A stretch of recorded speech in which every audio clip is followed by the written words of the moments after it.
ব্যক্তিকে আমরা কিছু করতে পারি না, কিছু করতে পারি না।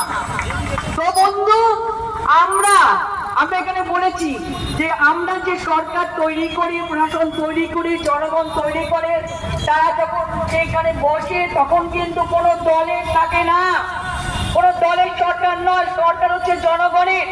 তখন সেই সরকারকে বসিয়ে দেওয়ার পরে তার ভালো মন্দ সব কিছু বিচার করবার ক্ষমতা কিন্তু সমস্ত মাথাগুলো কিনে নিচ্ছিল, সমস্ত মাথাগুলো কিনে পায়ের তলায় মানুষকে রেখে দিচ্ছিল। সেই পায়ের তলা থেকে মাথা উঁচু করে, মেরুদণ্ড সোজা করে আজকে প্রতিটি মানুষ কিন্তু দাঁড়িয়েছে এবং সেখানে প্রতিটি মানুষ কিন্তু সত্যিকারে বলছে, হ্যাঁ আমি একজন মানুষ, আমি একজন জনগণ, আমি একজন দেশের মানুষ, এই দেশটা আমার, এই দেশটা তোমাদের শুধু নয়, এই দেশটাকে আমি ভালোবাসি, এই দেশটাতে আমি জন্মগ্রহণ করেছি, এই দেশটা থেকে আমার অত্যন্ত প্রিয় দেশ, এই দেশের সব কিছু দায়িত্ব কিন্তু আমাদেরও আছে। সুতরাং আমরা এই দেশে যারা আছি, আমরা নারী পুরুষ, আজকে বলুন তো নারীদের উপর অত্যাচার হয়েছে, ধর্ষণ হয়েছে, খুন হয়েছে, কিন্তু বলতে পারেন নারীবাদী যারা, তারা মহিলা সমিতি করে, তারা নারীদের জন্য নারীরাই লড়াই করছে।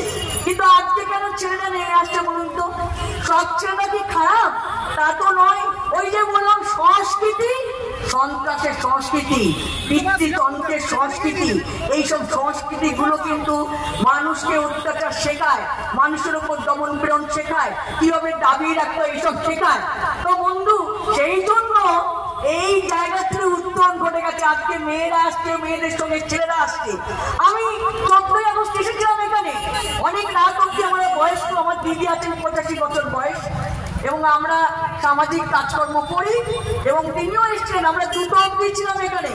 যে দাবানল দেখেছি আমি এই চারিদিকে, যে অপরাধ মানুষ গত 50 বছরে, আমার 50 বছরের যে আন্দোলনের জীবন, আমার কর্মজীবন, সে সমস্ত জীবনে আমি কিন্তু এই ব্যারাকপুরেরই মেয়ে, আমি কিন্তু দেখিনি এইরকম জনস্রোত। অসাধারণ, অসাধারণ।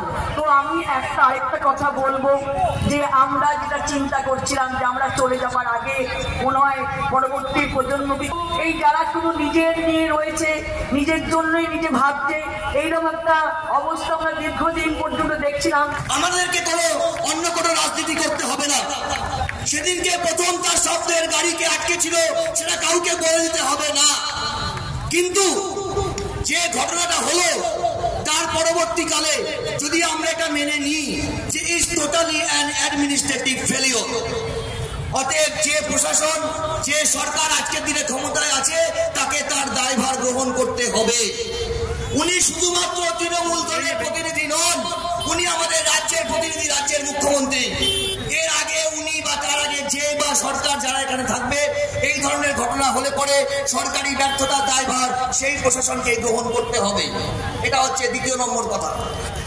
আর তার পরবর্তীকালে আমরা কি দেখলাম, আজ একটা স্বতঃপ্রণোদিতভাবে কোনো কেস পুলিশ রুজু করলো না। যে কেসটা কলকাতা হাইকোর্ট সহমত কেস করলো, সেই রকম কোনো কেস বা কোনো এফআইআর পুলিশের তরফ থেকে ওই দিনকে হলো না। যিনি প্রাইম সাসপেক্ট ছিলেন, সেই সন্দীপ ঘোষকে পুলিশ এখনো জেরা করেনি। এটা মাথায় রাখতে হবে যে কার নির্দেশে জেরা করলো না, বিচার ব্যবস্থা। আর সেই ব্যাপারে কোনো রকম কোনো তাকে প্রোটেস্ট করা যাবে না, তাকে অ্যারেস্ট করা হবে না। এই ঘটনার সূত্রপাত কবে থেকে আপনি মনে করে দিন, যদি বলেন যে আমি সরকারের বিপক্ষে বলছি। 2011 মে মাস যখন আমাদের, তাকে কেন আমাদেরকে জেলে পাঠানো হবে না?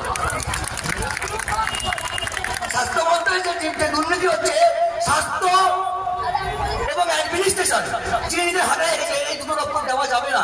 তাই সেখানকার যদি ফেলিওর হয়, সেই ফেলিওরের দায়িত্বভার সেই প্রশাসনের যে হেড আছে তাকে গ্রহণ করতে হবে আছে।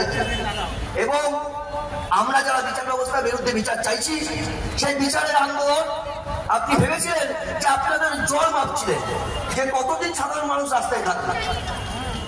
আপনি ভুলে গেলেন, আপনি আমাকে দায়িত্ব নিয়ে বলতে পারবেন না যে যখন লাস্ট ইলেকশন হয়ে গেল, সেখানে আমি টিএমসি কে ভোট দিচ্ছি, কি কংগ্রেসকে ভোট দিয়েছি, কি বিজেপি কে ভোট দিয়েছি, এটা বলতে পারবেন। আপনি যে দলের প্রতিনিধিত্ব করুন না কেন, নমস্কার।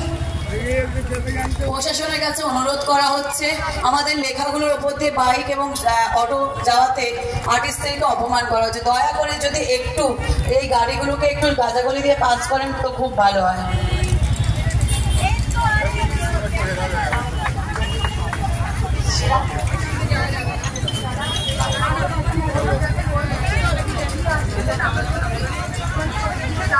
হ্যাঁ, একটু আমাদের আর্টিস্টরা যারা এখানে এসেছেন সেটা আপনারা একটু গার্ড করে ছোটরা অন্তত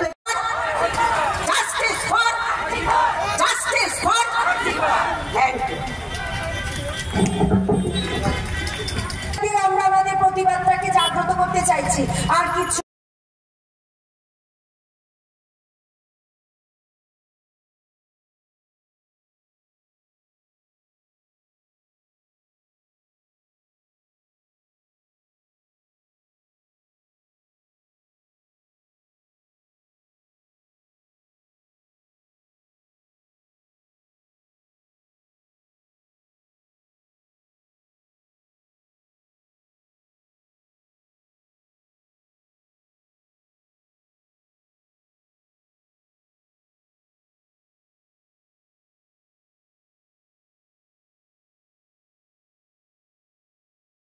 থেকে একটা দিদি একটু রিকোয়েস্ট করেছে, উনি কিছু বলতে চান, তাই আমি ওনাকে ডাকছি।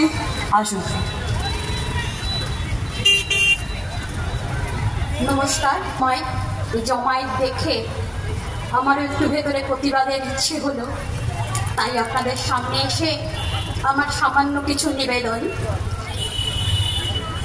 আমি কবি বীরেন্দ্র চট্টোপাধ্যায় বিরচিত কবিতা জন্মভূমি আজ।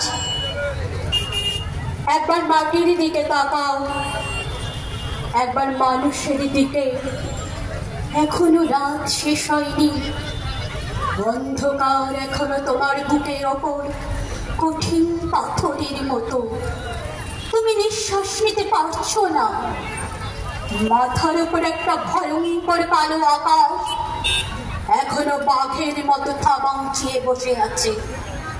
তুমি যেভাবে পারো সেই পাথরটাকে সরিয়ে দাও, আর আকাশের ভয়ঙ্করকে শান্ত গলায় এই কথাটা জানিয়ে দাও, তুমি ভয় পাওনি। মাটি তো আগুনের মতো হবে যদি তুমি ফসল ফলাতে না জানো, যদি তুমি বৃষ্টি আনার মন্ত্র ভুলে যাও। তোমার স্বদেশ তাহলে মরুভূমি। যে মানুষ গান গাইতে জানে না, যখন প্রলয় আসে সে বোবা ও অন্ধ হয়ে যায়। তুমি মাটির দিকে তাকাও, মাটি প্রতীক্ষা করছে। তুমি মানুষের হাত ধরো, সে কিছু বলতে চাও। তুমি তো জানো জন্মভূমি আর ছিন্ন বাস্তা, তার উলঙ্গ অভুক্ত দেহের ওপর হাজার নরমাংস লোলুপ সকলেরা তোমার সকল স্বপ্ন ভালোবাসা, এমনকি তার হাতের মুঠোয় যে লাল পতাকাটা শক্ত করে ধরা আছে সেখানেও ভয়াবহ কুয়াশা, কিছু স্পষ্ট দেখা যাচ্ছে না। পাথরটা সরিয়ে দাও, একবার আকাশের দিকে তাকিয়ে বলো প্রলয় আসুক। আর তার আগে রাত ভোর হয়ে গেল ভেবে কেউ যদি